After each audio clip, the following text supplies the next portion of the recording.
Herkese merhaba. Working Crypto'nun yeni bölümüyle sizlerleyiz.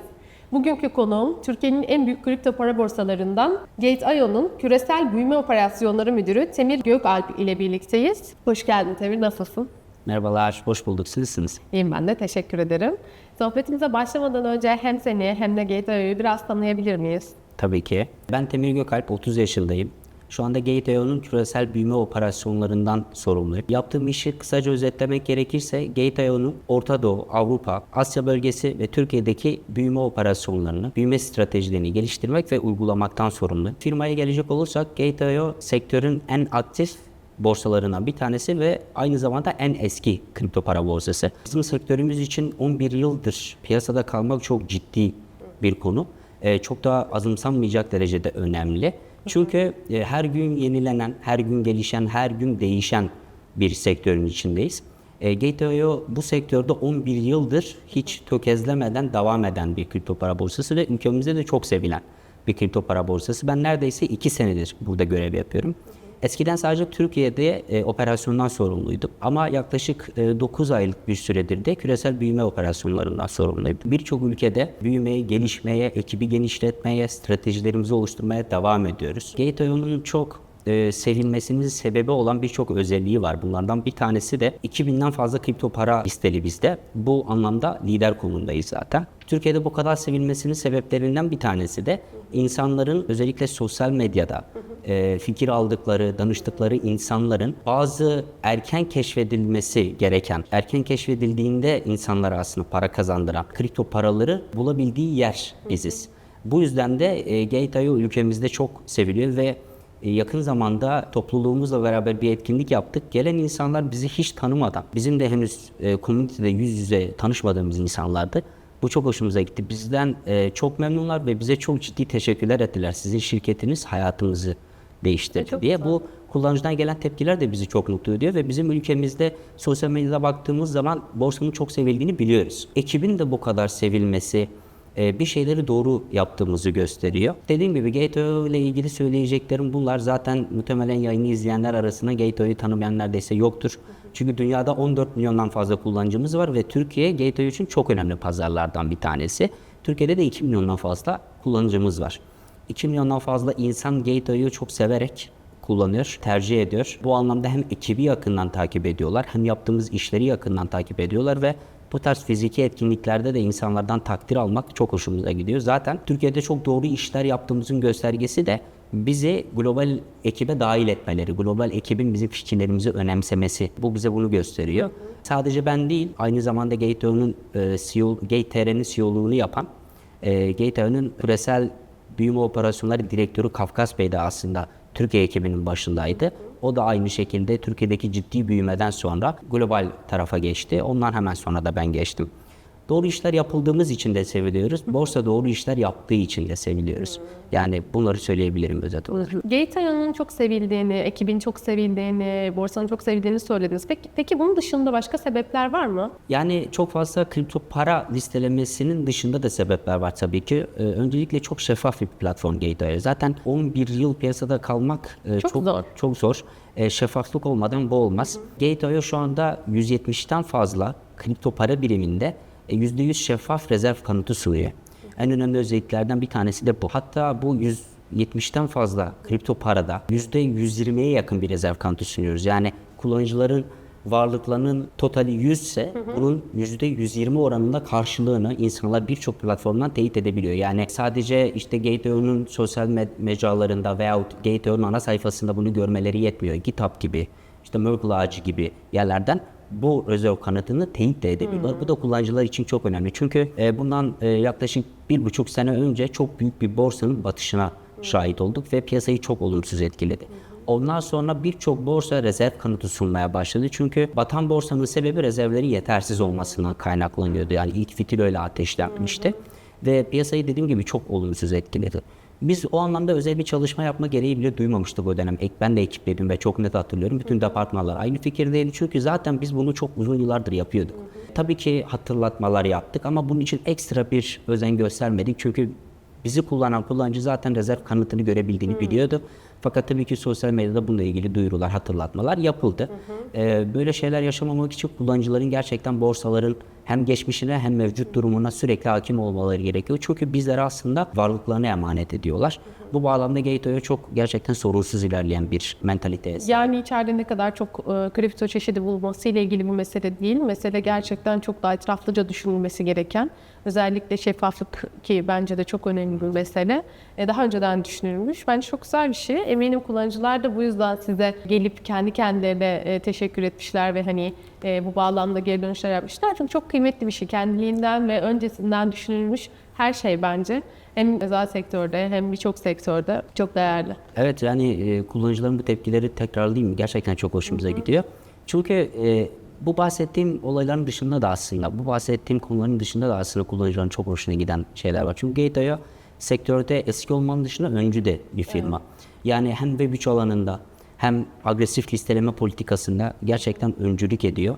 Ve sadece ülkemizde değil, dünya çapında zaten tercih edilme sebeplerinden bazıları bunlar. Örneğin dışarıdan bakıldığı zaman bazı kullanıcılardan ve bazı iş ortaklarımızdan şunu da duyuyorum. Ya çok fazla listeliyorsunuz ama bunu nasıl yapıyorsunuz? Yani nasıl bir ekip çalışıyor arka planda?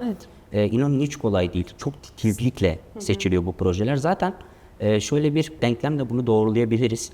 En fazla kripto listeleyen borsa biz olmamıza rağmen en az delist olayı da bizde oluyor. Yani en az proje delist etme ünvanı da bizde aslında. Bu da dediğimizi destekliyor. Yani bir proje listelenirken sadece tamam bir ismi var, bir background'u var, bir ekibi var. İşte gerekli şartlar sağlanmış. Bunu listeleyelim gibi değil de topluluğun güçlü mü? İnsanlara bir fayda sağlıyor mu? Eğer bu faydayı sağlıyorsa bu insanlar bu kripto parayı bizde bulduklarında mağdur olma durumları var mı?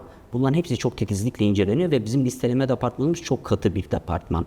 Yani müdahale etmesi gerçekten mümkün değil. Ne dışarıdan ne içeriden çok düzgün iş yapıyorlar. Zaten sadece bir departman değil, kendi içinde de departmanlar ayrılıyor.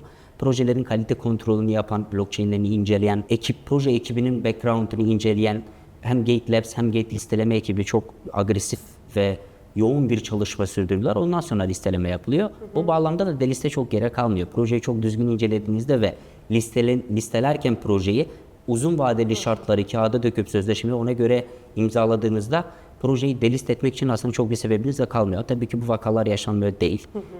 Ama yine de o alanda da en az proje delist eden borsa ünvanı da bizde diyebiliyor. Çok güzel.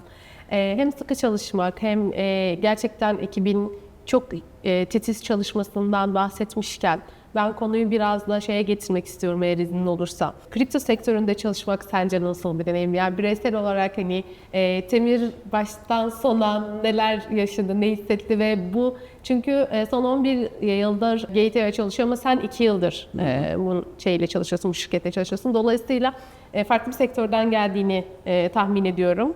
Doğru mu? Aslında Gate.io'dan önce de blockchain ve kripto sektöründeydim. Fakat bir Web3 firmasında çalışıyordum.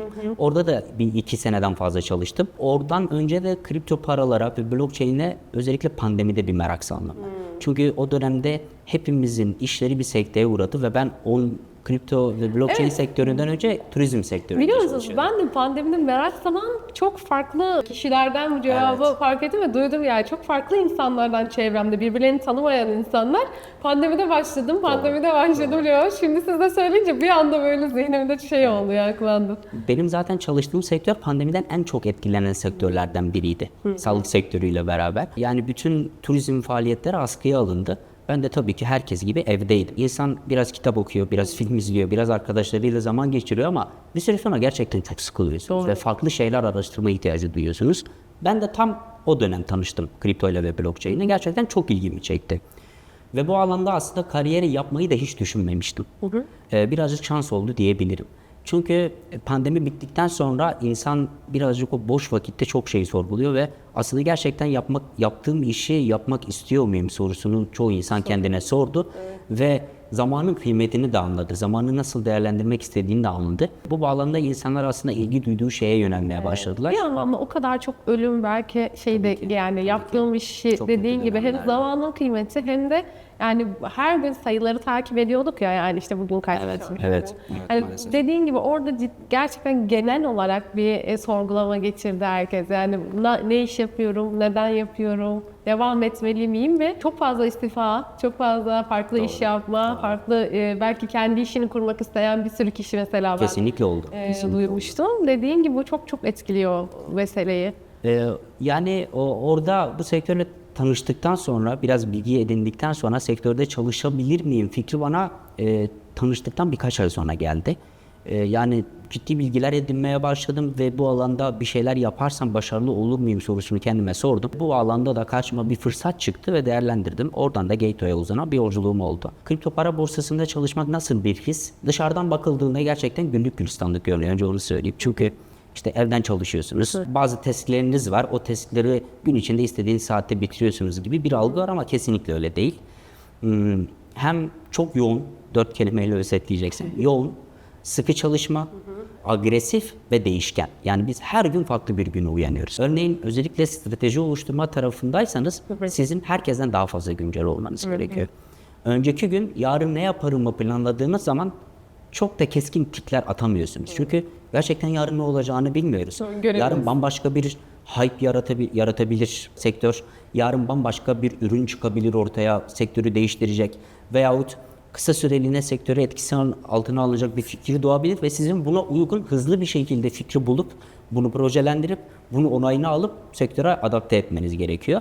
Ve bunu yaparken onlarca, yüzlerce kişilik ekiplere bunu anlatıp çok hızlı bir şekilde o işi yapmanız gerekiyor. Çok zor. Yani gerçekten çok zor. Bütün çalışma arkadaşlarım sağ olsunlar çok yoğun, sıkı çalışıyorlar. Hızlı kavrayabilen insanlar. Zaten bunlar temel özellikler. Bunlara sahip olmayan biri bu sektörde çalışamıyor. Yani deniyor fakat ya yoruluyor ya yoruyor şirket onları. Ya da kendileri artık bu kadar değişkenliğe tahammül edemiyorlar. Daha stabil bir hayat istediklerini fark ediyorlar vesaire. Dışarıdan göründüğü kadar kolay değil. Ama sevdikten sonra gerçekten keyifli bir sektör. Devamlılığı zor değil mi? Yani başta belki insanlar acaba deneyeyim nasıl, hani ben zaten rutinin dışına çıkmak istiyorum gibi bir yerde geliyor ama herkes yapamıyor. Çünkü gerçekten onu sürdürebilmek çok kolay bir şey değil. Yani 4 şeyle açıkladınız ya, 4 madde, hani özellikle agresif olma kısmı kolay bir şey değil, yönetilebilir bir şey değil yani bence herkes tarafından. Çok teşekkür ederim cevabın için. Ben teşekkür ederim. Temir Bey, peki kripto işe alım süreçlerinde hangi özelliklere odaklanıyorsunuz? Adaylardan ne gibi beklentileriniz var? Aslında bu departmandan departmana değişen bir şey ama genel özellikleri açıklayarak başlayayım. Öncelikle analitik bir zekaya sahip olmak gerekiyor. Problem çözme yeteneği gerekiyor. Mutlaka yabancı dil bilmeniz gerekiyor ve hangi departmanda çalışıyor olursanız olun bir işi yorumlamanız ve ona göre lokalize etmeniz gerekiyor. Çünkü bu sektör 7/24 işleyen ve uyumayan bir sektör. Her kültürden insanla her gün konuşuyorsunuz. Uzak Doğu'dan, Amerika'dan, Avrupa'dan, Orta Doğu'dan, Asya'dan birçok iş ortağı, birçok iş arkadaşı, takım arkadaşı ile muhatap oluyorsunuz ve çoğunlukla hiç kimseyi görmüyorsunuz. Tamamıyla online işlemek zorunda kalan bir sektör olduğu için birçok özelliği barındırmak gerekiyor bir kripto para borsasında çalışabilmek için. Az önce bahsettiğim şeylerin dışında analitik olmak, analitik zekanızın olması, problem çözme yeteneği, yabancı dil dışında kendi kültürünüze de çok hakim olmanız gerekiyor. Çünkü çalıştığınız insanları sizi işe alma sebebi aslında o ülkenin kültürünü sizin kadar bilmemesi. Zaten biliyorsa size ihtiyaç duymayacak. Çünkü şirketlerin belli bir mentalitesi var, belli bir amacı var, işleyen bir sistemi var ama o sistemi her markete aynı şekilde uygulayamıyorsunuz. Lokalize etmek dediğimiz şey de bu aslında. Şirketin mentalitesini iyi kavrayıp, onu özümseyip, onu ülkenizdeki insanların anlayabileceği veyahut onların faydasına olacak bir şekilde lokalize etmek hiç kolay bir şey değil. Bir nevi davranış analizi diyebilir miyiz? Kesinlikle. Yani bu çeviri departmanı için de böyle, operasyon departmanı için de böyle, iş geliştirme departmanı da öyle, mutlaka HR departmanı için de. Zaten bu yüzden bilmiyorum fark ettiniz mi? Bizim ülkemizde kripto para borsalarının çok büyük HR departmanları olamıyor. Çünkü aslında insan kaynakları dediğimiz alan insanları çok iyi anlayabilen, şirketi çok iyi anlayabilen ve buna uygun hem şirkette hem yani işe ihtiyacı olan tarafla işçiye ihtiyacı olan tarafı bir araya getirmek. Ama HR departmanının bu sektörde bunu yapması çok kolay olmuyor. Dolayısıyla çok büyük HR departmanları, insan kaynakları departmanı borsalarda her bölge için uygulamıyor. Bunun yerine daha sağlıklı bir yöntem uygulanıyor. Biri eğer bir departmana veyahut bir ekibe liderlik ediyorsa zaten bütün süreçlere hakim olduğu için o departman yaptığı bütün işlere, o departmanda çalışan insanların yapması gereken bütün işlere hakim olduğu için orada oluyor. Dolayısıyla bir rolde eksik varsa bunun ilanı yine o bölgedeki ekip tarafından açılıyor. Uygun adayların başvurusu sonrası incelemeler yapılıyor. Ön eleme sonrasında görüşmeye kadar kalan adaylarla görüşülüyor. Bir eleme daha yapılıyor ve bu kişiler bu şirketin Türkiye'deki ekibinin yaptığı işlere adapte olabilir, katkıda bulunabilir, burada kendini rahat hissedebilir, fikirleri şirkete faydalı olabilir ve bu kişinin fikirleri şirket mentalitesine uygun olduğu için fikirler önemsenebilir. Çünkü siz de bilirsiniz bu süreçleri. Bir kişi eğer bir ekibe katılacaksa sizin kendisine sağlamanız gereken bazı şeyler oluyor. Bunlardan bir tanesi de kendini önemli hissetmesi. Önemli olduğu için. Fikirlerinin önemsenmediği bir yerde durmayı, uzun vadede çalışmayı kimse istemez. Ve bizim sektörümüz sık değişikliğe de çok açık bir sektör değil. Çünkü biri işe başladı, 3 ay geçti, ayrılmak istedi belli sebeplerden. Burada kaybeden hem o kişi hem şirket oluyor. Çünkü şirket bir zaman kaybetmiş oluyor, bir emek kaybetmiş oluyor. Yeniden bir süreç başlaması gerekiyor vesaire vesaire. Bu bağlamda işin incelenip sık dokunması gerekiyor aslında. Bu yüzden sürecin tümüne hakim, bütün ekibin yaptığı işlere, şirketin mentalitesine ve az önce bahsettiğimiz lokalizasyona, şirketin mentalitesini o bölgeye uyarlayan kişi tarafından elemelerin ve seçimlerin yapılması daha doğru bulunuyor. Bence bu çok doğru bir yöntem. Böylece aslında kripto para borsaları yoğun olduğu için, insanlara biraz daha rahatlık ve fikir özgürlüğü sağladığı için, her gün değiştiği için insanlara birazcık o kurumsallığın, beyaz yakalılığın dışına çıkma şansı da veriyor. Evet. Çünkü çok kurumsal işleyen, çok sistematik işleyen şirketler kripto para borsaları. Ama bunun yanında kurumsallığın kirliliğinden de uzak durmaya çalışıyoruz biz. Çünkü eğer kurumsallığın kirliliği dediğim tabirde devam edersek birçok işimiz aksayacak. 7/24 uymayan bir piyasada bunu yapamazsınız. Bürokrasiden mi bahsediyorsunuz? Kesinlikle bürokrasiden bahsediyorum. Şöyle belki ek bir düşünce veya kendi düşüncemizi söylemek istedim. Çünkü siz söylerken ben de düşünmeye başladım. Hakikaten kripto yeni bir sektör olduğu için dediğiniz gibi birçok firmada insan kaynakları departmanı yok. Bana sorarsanız bence zamanla bu sektörde artık daha fazla çalışan oldukça artık siz mesela çok yoğun çalışıyorsunuz ve belki bir aday aramak, doğru adayı bulmak zamanınızı çok alacak. Dediğiniz gibi davranış analizi iyi yapabilen, firmayı iyi anlayan, hangi ülkedeyim, kimi arıyorum sorusunu iyi başarabilen insanlar da belki bu görevi zamanla gerçekleştirecekler. Kesinlikle. Mesela diyelim ki sizinle birlikte bir insan kaynakları görevlisi çalışmaya başladı. Sizinle konuşacak, ihtiyaç analizi yapacak ve sizden o yükü de alacak. Ama şu anda sektör o kadar yeni ki buna hazır değil. Çünkü kullandığımız terimler, yani bunları anlamak, algılamak, doğru şekilde yorumlamak da bir mesele. Dolayısıyla belki bu daha önceden mesela şimdi insan kaynakları her firmada yok veya işte insan kaynaklarının doğuşu, çalışma ekonomisinin doğuşuna doğru gidersek de dediğiniz gibi sonradan oluşturulan departmanlar. Kesinlikle çok haklısınız. O yüzden belki ileride ben yükü de hem hafifletebileceğine inandığım için. Kesinlikle öyle. Zaten sektörün şu anda en büyük ihtiyaç duyduğu departmanlardan bir tanesi insan kaynakları departmanı.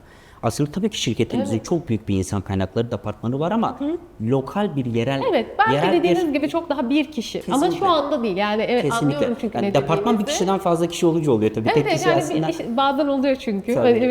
Tek kişi oluyor. Kurumsalın bürokrasisinin çok kötülüğü, o kirliliği derken ben bundan bahsettim aslında. Bazen dediğiniz gibi tek kişi oluyor. Tek bir kişiye iş yüklemek de çok doğru değil tabii Ekip küçükse işte mesela bir kişi oluyor insan kaynakları. O işte dediğiniz gibi işe alım süreçlerinden sorumlu oluyor. Çünkü anlattıklarınızdan da anladığım kadarıyla gerçekten çok yoğun çalışıyorsunuz. Ve çok ciddi bir şeyden bahsediyorsunuz. Sürekli aktif olmak, sürekli düşünmek ve bunu ekibe anlatmak, onları yönetmek öyle söylendiği kadar kolay değil. Bir de bunun yanı sıra uygun adayı bulmak bence gerçekten takdire şayan ve zorlayıcı bir yandan da. Kesinlikle. Bu bağlamda tabii ki desteğe çok ihtiyacımız var. Biz zaten globaldeki HR departmanımızdan gerekli fikirleri de alıyoruz. Onlardan nasıl davranacağımız konusunda tabii ki evet. Eğitimler de alıyoruz bunu yaparken. Evet.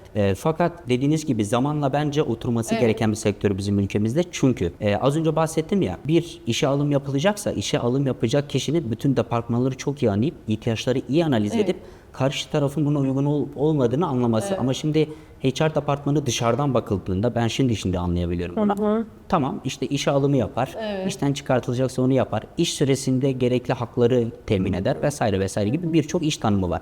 Ama bunları yaparken de siz insan kaynakları olarak görev yaptığınız firmanın yaptığı işten tutun da mentalitesine, gelecek hedeflerin hepsine hakim olmanız gerekiyor. Bu bağlamda aslında insan kaynakları departmanı uzun vadede kurulabilecek bir departman. Bizim yaptığımız iş şu anda aslında onlar için ihtiyaca göre ekibe katılacak kişileri bulup gerekli elemeleri yapıp bu kişi bu role uygundur damgasını vurduktan sonra onlara göndermek. Onlar işin geri kalanını zaten yapıyorlar. Gerekli. Çok büyük bir kısmı çözüyorsunuz zaten. Evet, çok büyük bir kısmı çözmek durumunda kalıyoruz. Ama bu aslında gerekli de bir şey. Çünkü onlar da tabii ki bunu rahatlıkla bulabilir. Fakat global ekip bunu bulduğu zaman az önce bahsettiğim lokalizasyon konusunu atlayabiliyorlar. Çünkü her bölgenin kültürü çok farklı. Dolayısıyla aslında başka bir bölgeye çok uygun olabilecek biri bizim ülkemize uygun olmayabiliyor. Ve bu ekibin dinamiğiyle ilgili de sorunlar yaratabilir.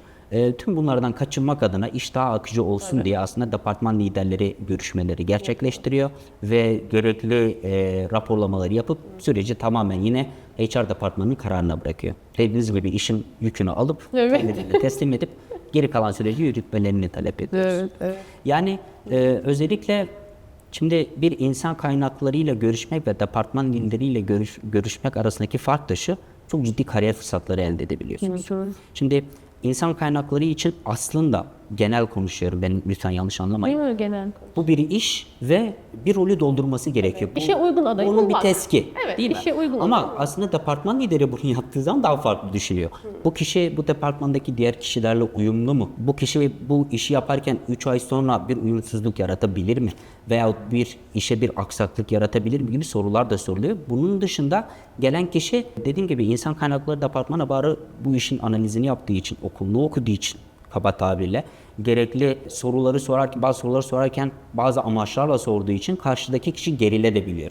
Ama departmanda hala hazırda çalışan biriyle bu görüşmeyi yaptığı zamana da kendisi için de çok faydalı oluyor. Çünkü nasıl bir fırsat çıkabilir, nereye gidebilir, burada ne gibi işler yapabilir gibi soruların hepsi kendi kafasında cevaplanıyor aslında. Belki aynı dili konuşmanın rahatlığıyla. Kesinlikle tamamen böyle özetleyebiliriz. Çünkü kavramlara hakim olma, süreçlere hakim olma, karşı tarafta rahatlatıp dediğiniz gibi şey yapmak. Tamamen böyle özet. Çok teşekkürler cevaplar için. Semih Bey, peki sektörde çalışmak isteyenlere ne gibi önerileriniz var ve hangi özelliklere odaklanıyorsunuz? Öncelikle sektörün başarılı isimlerine baktığımız zaman bu başarılı isimlerin tek bir alanda değil de birden çok alanda aslında kendilerini geliştirdiklerini, bazı alanlarda, birden çok alanda uzman yeteneğe sahip olduğu, uzman derecesinde bilgiye sahip olduğunu, bazılarının da ilgi alanı olarak kendilerinde barındırdıklarını görüyoruz.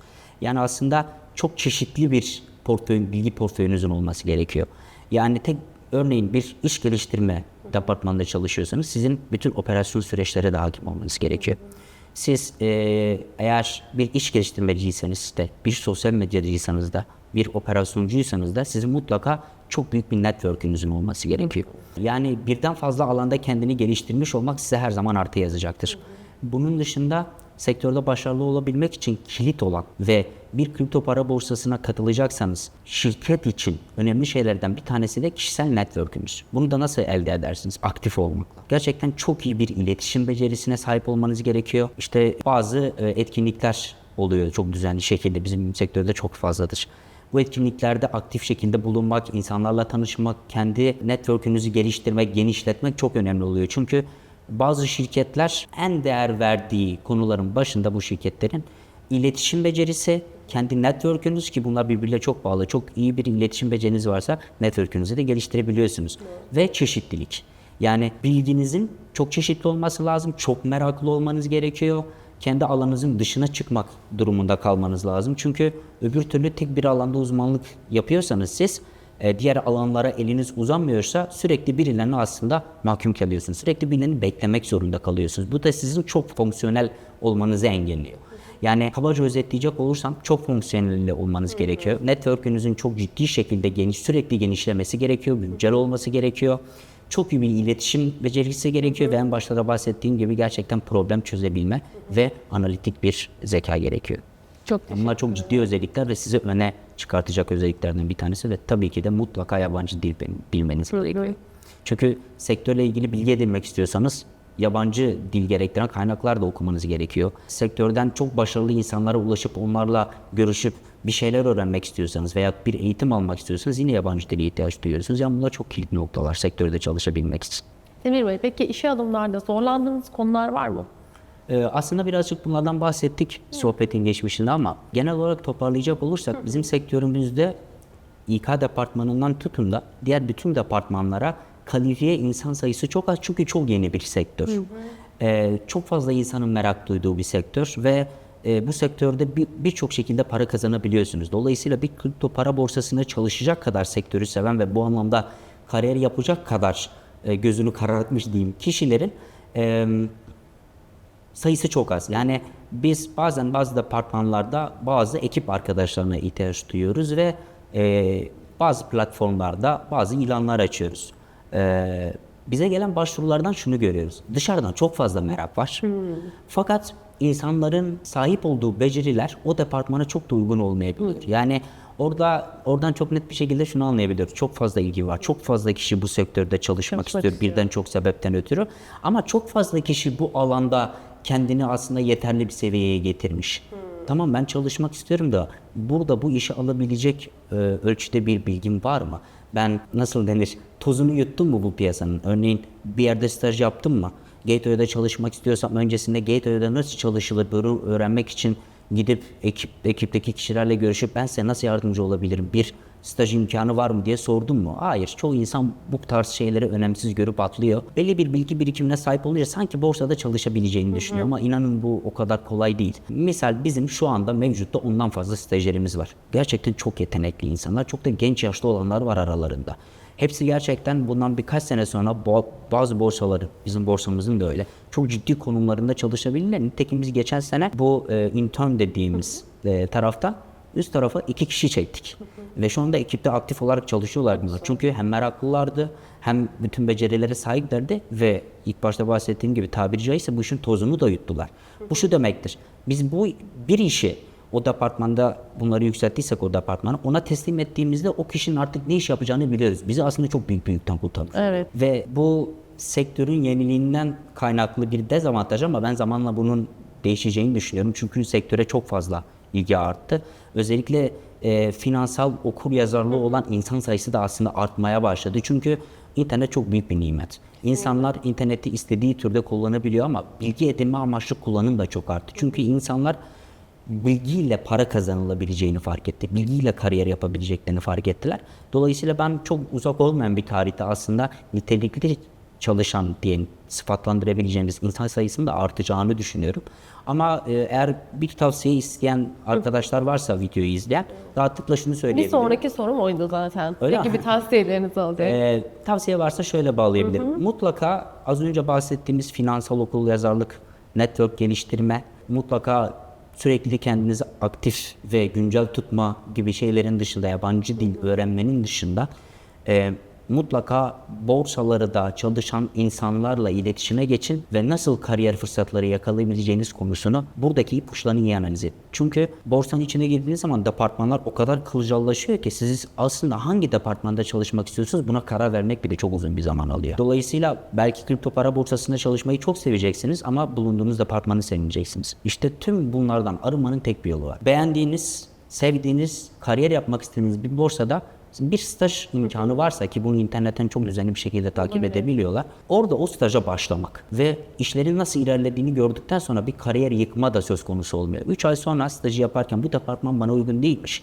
Ben başka bir departmanda staj yapmak istiyorum dediği zaman Yapabilir. çok ciddi olmayan, çok kolay manevralar yapabiliyorsunuz. Ama hali hazırda sonradan mutsuz olacağınız bir departmana dalıp orada kariyer yaparsanız o manevrayı o kadar kolay yapamayabilirsiniz. İşe başladıktan sonra değiştirmek çok daha zor. Kesinlikle. Fakat staj bu anlamda gerçekten Kesinlikle. çok kritik bir öneme sahip. Zaten keza bizim dönemimiz diyeceğim çok eski değil ama bizim dönemimizde de yani aslında aynı mantık. Hani staj yapmayı çok önerirlerdi çünkü görmen çok önemli, anlaman çok önemli. Kendini dediğin gibi çok kolay bir şekilde test ediyorsun. İşte acaba ben pazarlamayı seviyorum ama yapabilecek miyim? İşte ben muhasebeye uygun olduğumu düşünüyorum ama belki de yapamayacağım. Belki de çok bana göre değil. Belki sıkılacağım çünkü kolay bir iş değil.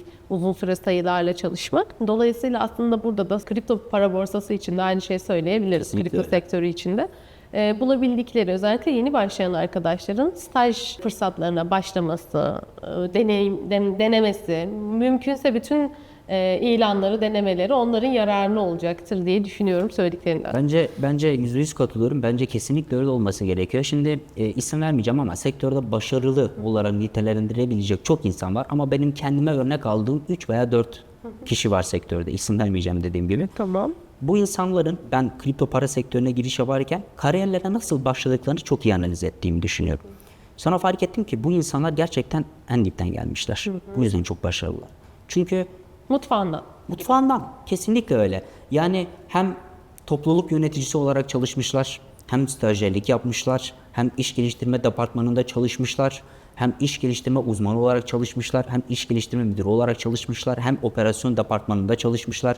İhtiyaç neredeyse orayı nasıl doldurabileceğinin bir yolunu bulmuşlar. Bunu nasıl yapmışlar? İşin mutfağında piştikleri için.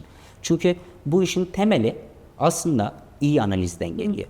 Ve bu kişiler gerçekten sektöre girerken sadece şu amaçla girmişler. Ben bu sektörü seviyorum. Neresinde olduğumun hiçbir önemi yok. Ben bu işi öğrenmek istiyorum. Zaten genel bir beceriye sahip değilseniz, genel bir bilgiye ve tecrübeye sahip değilseniz, her departmanın işleyişine hakim değilseniz en başarılı insanlar listesine de giremiyorsunuz sektörde. Çünkü her zaman eksik bir şey olur. Tabii ki herkesin eksiği vardır. En başarılı dediğimiz insanların da öyle. Ama her departmana çok hakim olmak o departman yolu o departmanda çalışmaktır. O departmanda çalışmak da o departmanda nasıl problem çözebileceğinizi öğretir size. Bu da eğer en tepedeki kişiyseniz, bir borsa yönetiyorsanız hangi departmanda bir tıkanıklık varsa onu nasıl çözebilme yeteneğinden geliyor. Siz bir çalışanın bir problemi varsa hemen kendiniz o çalışanın normalde çözmesi gereken işi çözebiliyorsanız ve o çalışanlarınız gelip size bir soru sorduğunda kendisine yol gösterebiliyorsanız, advise edebiliyorsanız bazı şeyleri siz çok başarılı oluyorsunuz. Çok başarılı bir yönetici sıfatında oluyorsunuz. Çünkü çalışanlarınız da sizinle çalışmaktan keyif alıyor. Diyor ki ben bir konuda sıkıştım, yöneticime gittim ve çok kolay bir şekilde bana o tıkanıklığı, bu problemi nasıl çözebileceğimi anlattı. Bu da az önce bahsettiğim gibi kendime örnek aldığım insanların yolundan gittiğim için bildiğim bir şey. Her departmanı denemişler. Küçük büyük dinlememişler, adım adım yükselmişler. Dolayısıyla bütün sürece hakimler herhangi bir departmanda bir problem varsa çok rahat bir şekilde çözüm sunabiliyorlar. Bu da tecrübeyle yapılabilecek bir şey ve tecrübe bence en dipten gelmeli. Yani bir departmanın orta seviyesinden başlayıp sürekli orada durmaktansa en alttan başlayıp en üste çıkmak size çok ciddi bir deneyim kazandırıyor. Yani tabiri caizse sırtınız yere gelmez bu piyasada. Çünkü kimseye ihtiyacınız olmuyor aslında. Ben çok gördüm tek başına koca borsa idare eden. Ekibi oluşturana kadar. Veya ben çok gördüm işte bir departmanda bir problem varsa o departmanla el ele verip çalışan yönetici. Benim için başarılı kavramları bunlardır ve insanlar da bence bir işi severek yapıyorsa bu özelliklere sahip olmalı. Bu özelliklere sahip olmalarının kaynağı ise bütün sürece hakim olmak için mutlaka stajla başlayıp en tepeye kadar gitmeyi hedeflemeliler. Nitekim ben de birçok projede Gate.io'dan önce aslında ücretsiz bir şekilde staj da yaptım. Ve bana çok şey kattılar. Yani bazılarında birkaç ay bulundum, bazılarında birkaç hafta bulundum. Ama bulunduğum zaman mutlaka bir şeyler öğrendim. Bunlar çok önemli. Çünkü kariyer yapmak dediğimiz şey çileli bir yol. Ve o çileli yolu da bence kendinize doğru örnek bulup her departmanda bulunup her departman hakkında bilgi sahibi olup o şekilde ilerlemekten geçiyor. Çünkü özellikle bu sektördeki her departman birbirine çok bağlı. Yani gün içinde birbiriyle iletişime geçmeyen departman neredeyse yok. Herkese ihtiyacınız var ve herkesin size ihtiyacı var. Evet. Ekipte ve sektörde çalışan. Dolayısıyla bu tarz şeyler çok önemli. Tavsiye edebileceğim şeyler bunlar. Evet, söyledikleriniz şeyi hatırlat. Hocalarımdan biri şey demişti. Bir vaka çözüyoruz, bir konu üzerinde konuşuyoruz. İşte kapısı olmayan odanın yöneticisi. İşte Kesinlikle. yani kapalı değil, yani o kapı yok Kesinlikle hatta öyle. yani. Kesinlikle Her dediğiniz gibi herkesin ulaşabildiği, gücün yettiği kadar herkese ulaşmaya çalışan Kesinlikle yönetici. Her sektörde olduğu gibi burada da çok kritik, çok önemli. Çünkü böyle olmazsa bu zaten bizim sektörümüz çok akışkan bir sektör. Yani sirkülasyonu da çok olan bir sektör. Bir çalışan bir yerde bir süre bulunup hemen başka bir yere geçebiliyor.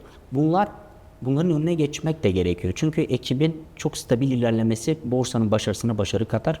Bunu da nasıl yaparsınız? Mutlu ve huzurlu bir ortamda yaparsınız. Bunu yapmanın kaynağı da kendi işini düzgün yapan biri dışında, kendi işinin dışında insanlara yardım edebilen insanlarla çalışmaktan geçiyor. Ben bizim ekibimizin bu konuda çok avantajlı olduğunu düşünüyorum. Çünkü ekibin hepsi kendi işinde uzman olmanın dışında çalışma arkadaşlarına destek olabilecek kadar o departmanda da bilgi sahibi kişiler. Çünkü az önce bahsettiğim yöntemi denemiş kişiler. Sektöre tamamen merak, istekle gelmiş kişiler ve birçok departman hakkında bilgi sahibi olan kişiler. Dolayısıyla çok güzel bir ekibimiz var ve ekibimizi de büyütmeye devam ediyoruz aslında. Şu anda bir departman kuruyoruz mesela Türkiye için. O departmanı kurmak bile başlı başına sürecin ne kadar zor olduğunu da gösteriyor bize. Dediğim gibi nitelikli kişi bulmak, başarılı kişi bulmak ve tecrübeli bir kişi bulmak özellikle bazı departmanlar için, sektörün geneli için öyle olsa da bazı departmanlar için daha zor. İşimiz çok zor ama severek yaptıktan sonra çözülmeyecek şeyler değil. Temel Bey, peki şeyden bahsettik, hani sıfırdan başlamak, yeni mezun arkadaşlar şöyle yapabilir, işte staj başvuru yapabilir. Peki diyelim ki kariyerinin ortalarında biri var ve kripto sektörüne geçmek istiyor. Örnek verelim, 35-36 yaşında, çok ilgisi var kripto sektörüne. Kariyer değişikliği yapmak istiyor aslında. Onun için bir öneriniz olur mu? Tabii ki olur. Aslında bizim sektörümüzde bu profilde çalışan insan sayısı da çok fazla. Bu nasıl oluyor genelde? Şimdi kripto para borsalarının mevcut dinamikler dışında başka sektörlerde tecrübeli kişilere de ihtiyacı oluyor. Çünkü o kişilerin de çok unik özellikleri olabiliyor. Departman kurmak, departman yönetmek, bunlar aslında kripto bilmenin dışında da çıkıyor biraz. Dolayısıyla yine global bir iş yaptıysa bu kişiler, halihazırda oturmuş ve mevcut bir kariyeri varsa ve sektör değiştirmek istiyorsa, ki yakın zamanda gerçekten bankacı diyebileceğimiz profilde birçok insan kripto para borsalarına geçmek istiyor. Çok ciddi başvuru alıyoruz. Bu kişiler zaten finansal okuryazarlığı olan, uzun süredir finans sektörünün içinde olan ve çok ciddi tecrübeler edinmiş insanlar. Onların mesela geçişi çok kolay olabilir ama genel olarak yine az önce bahsettiğim şeylere sahip olmak gerekiyor. Öncelikle sektör değiştirecekseniz bu aslında sadece işte bankacılık sektöründen kripto paraya veyahut işte global herhangi bir sektörden, bu tekstil olabilir, bu pazarlama olabilir. Herhangi bir sektörden kripto para borsasında çalışma noktasına geldiyseniz en baştaki adımları da takip etmeniz gerekiyor. Bu nedir? Siz aslında bir yönetici vasfına sahipsiniz. Çok uzun süredir bir iş deneyimine sahipsiniz. Sizde eksik olan birkaç şey kaldı. Nedir bunlar? Sektör hakkında çok ince bilgi sahibi olmak, sektörde başarılı olan kişiler nasıl işler yapmış bunu anlamak, sektörün ihtiyacını anlamak ve ben buna cevap verebilir miyim? Benim iş tecrübem dışında Nerede konumlanabilirim belki? yeniliğe açık olma kapasitem buna yeter mi? Bunların hepsine eğer kişiler kendi kafasında ben buna uygunum diyorsa bence onlar için geçiş çok daha kolay. Neden? Çünkü zaten belli bir tecrübenin, belli bir iş geçmişinin içinden gelmiş insanlar bunlar. Bunların öğrenmesi gereken tek şey sektörün ihtiyaçlarını analiz edip ben bu işin neresinde olabilirim sorusunu cevaplayıp o işle ilgili, o yapmak istediği işle ilgili bütün bilgileri araştırıp öğrendikten sonra birazcık da artık her ne kadar tecrübeli olursa olsun biraz yalpalayarak, biraz hızlı öğrenerek, bazen yavaş öğrenerek artık entegrasyon sürecini tamamlaması. Yani bunun dışında ben bir sorun göremiyorum. Çok fazla değişiklik de görüyoruz zaten. Başka bir sektörden kripto para borsalarının önemli noktasına gelen birçok insan var. Ve gayet de başarılı şekilde çalışıyorlar. Sadece kendinizi güncel tutmak, doğru kişilerle çalışmak, kendinize doğru zamanı tanıyarak bunları çok rahat elde edebilirsiniz. Bir sektör değişikliği yapabilirsiniz. Harika. Nerede konumlanabilirim sorusuna belki de bakıp hani Tabii ki, benim dediğiniz kesinlikle gibi öyle. benim özelliklerim ne, aranan nitelikler ne gibi bir yerde nerede Kesinlikle konumlanabilirim? Önemli gerçekten söylediğiniz gibi. Çok teşekkür ederim. Ben çok teşekkür Cevaplar ederim. için çok keyifli bir sohbetti. Benim için de Ayağına öyle. sağlık. Teşekkür ederim beni ağırladığınız için. Rica ederim. Hoşçakalın. Tamam.